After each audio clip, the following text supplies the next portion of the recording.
In Maine Senate race, Democrats go from chaos to coronation. This 330-story Gamma Gamma Mu Iota Alpha Kappa Eta Tau Alpha Kaito Eta Tau Alpha, with Senator Susan Collins in the driver's seat for that state's fifth term. The Democratic Party faced a nomination crisis when former Senate candidate Graham Plattner was pulled from the race just 12 days before the state convention.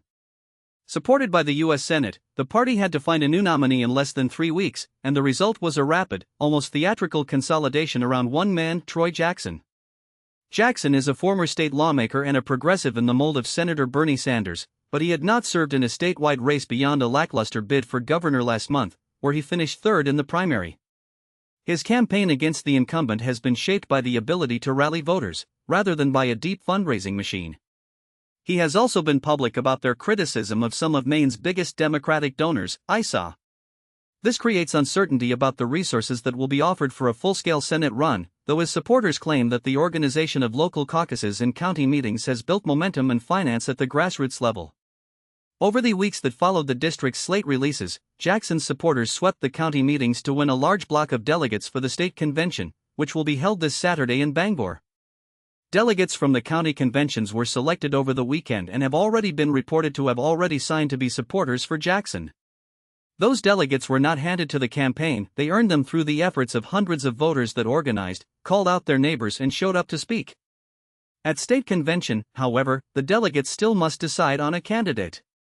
They are not required to vote for any one individual and they have until July 27 to formally send a declaration to the Secretary of State to name a candidate. The stakes are high. While it is too early to know how the state's moderate voter base will weigh after the Democrats the state's lead position, the party's own past has shown that replacement candidates can run into difficult problems, such as the failing campaign for Gregel Spencer.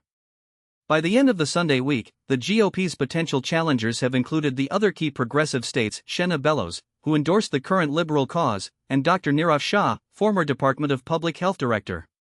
However, the fact is that the GOP scattered creative candidates are not a simple path toward a party opinion game.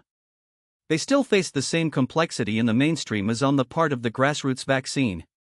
In the election, the Democrats remained scrambling, and they go through a challenging process, but the majority of the close races at county conventions show that Jackson has Rickley emerging front-runner for far the first time. It will be up to action and the convention. Thank you for listening to the update on Maine Senate race. Stay tuned as developments unfold.